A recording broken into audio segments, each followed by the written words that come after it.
Hello दोस्तों, नमस्कार। मैं सतीश कुमार पहलवान गुरुदीन ग्रुप ऑफ कॉलेज के यूट्यूब चैनल पर आप सभी का हार्दिक स्वागत करता हूं। आज हम बात करने वाले हैं बीए तृतीय वर्ष के समाजशास्त्र प्रथम प्रश्न पत्र के अंतर्गत समाजशास्त्र के क्षेत्र में स्पेंसर के महत्वपूर्ण योगदान के बारे में। तो अगर अभी तक आपने हमारा चैनल सब्सक्राइब नहीं किया है तो कृपया चैनल सब्सक्राइब करें, लाइक करें, कमेंट करें, शेयर करें और नीचे दिए गए बेल आइकन को क्लिक करना ना भूलें ताकि नए नए वीडियोस की नोटिफिकेशन आप तक आसानी से पहुंच सके। तो आइए दोस्तों शुरू करते हैं। स्पेंसर एक व्यावहारिक व्यक्ति थे। उन्होंने पार्टी ऑफ ह्यूमैनिटी तथा एक्स क्लब की भी सदस्यता ग्रहण की थी। इन संगठनों के माध्यम से स्पेंसर ने साम्राज्यवादी परंपराओं एवं धार्मिक अंधविश्वासों का विरोध किया।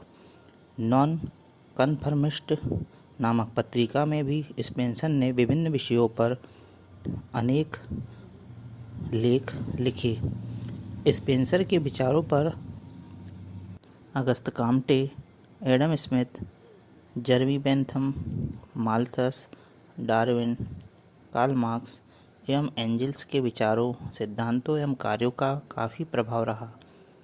समाजशास्त्रीय विचारधारा में सन 19वीं सदी में उद्विकासवादी विचारों की बड़ी धूम रही, जिसमें मानव की आदिम व्यवस्था से सभ्यता के व्यवस्था तक की सांस्कृतिक यात्रा की प्रगति का उल्लेख किया गया है।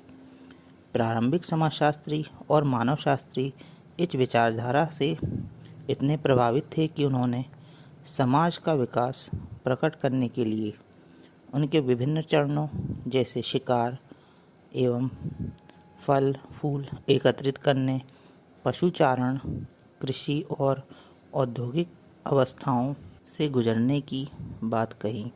प्रारंभिक समाजशास्त्रियों ने संस्कृति के क्रमबद्ध विकास का उल्लेख किया और कहा कि प्रगति करना ही उनका आंतरिक उद्देश्य है।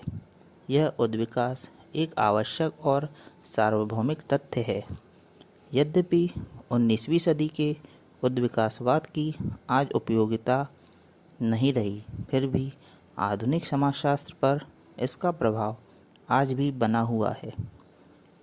अतः उद्विकासीय दृष्टिकोण को जानना आवश्यक है। उद्विकासवादी दृष्टिकोण परिवर्तन की प्रक्रिया और प्रतिमानों के विश्लेषण के लिए एक महत्वपूर्ण अवधारणात्मक यंत्र है। वर्तमान में आधुनिकीकरण के ऐतिहासिक एवं तुलनात्मक अध्ययन में यह दृष्टिकोण एक वरदान साबित हुआ है। आइजनस्टाइन समाज में परिवर्तन की व्यवस्थित व्याख्या के लिए समाज के एक प्रकार के स्वरूप से दूसरे प्रकार के स्वरूप में परिवर्तन को जानने के लिए तथा परिवर्तन के सभी समाजों में सामान्य चरणों को ज्ञात करने के लिए उद्विकासीय दृष्टिकोण का प्रयोग अति आवश्यक मानते हैं। जब कोई समाज सरल अवस्था से जटिल अवस्था में परिवर्तित होता है तो उद्विकासीय दृष्टिकोण उसमें आने वाली परिवर्तन की प्रक्रियाओं जैसे विभेदीकरण, विशेषीकरण एवं एकीकरण को स्पष्ट करने में भी सहायक है। उद्विकासीय दृष्टिकोण ने मानव और समाज का एक निश्चित प्रारूप भी प्रदान किया है, जिसके पीछे सावयवी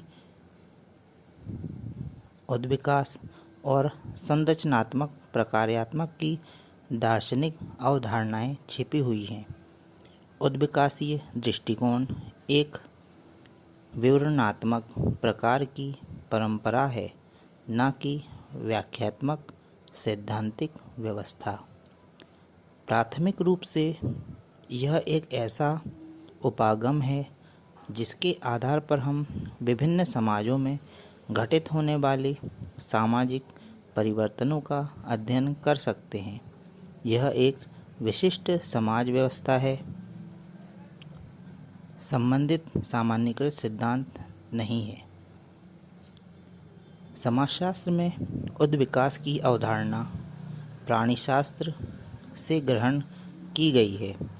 डार्विन ने जीवों की उत्पत्ति के बारे में अपना उद्विकासीय सिद्धांत प्रतिपादित किया और कहा कि जीवों का उद्विकास सरलता से जटिलता तथा समानता से भिन्नता की ओर हुआ है। स्पेंसर और मॉर्गन जैसे समाज वैज्ञानिकों ने उद्विकासीय विचार को समाज और संस्कृति पर भी लागू किया और कहा कि इनका भी जीवों की भांति उद्विकास हुआ है। सामाजिक उद्विकास की व्याख्या करने के पूर्व उद्विकास के अर्थ को समझ लेना अति आवश्यक होता है। तो दोस्तों, ये थे समाजशास्त्र के क्षेत्र में स्पेंसर के योगदान के बारे में। आपको यह वीडियो कैसा लगा कमेंट बॉक्स में अवश्य लिखें। नए वीडियो के साथ मैं आपके समक्ष पुनः उपस्थित हूँगा। तब तक के लिए नमस्कार, धन्यवाद।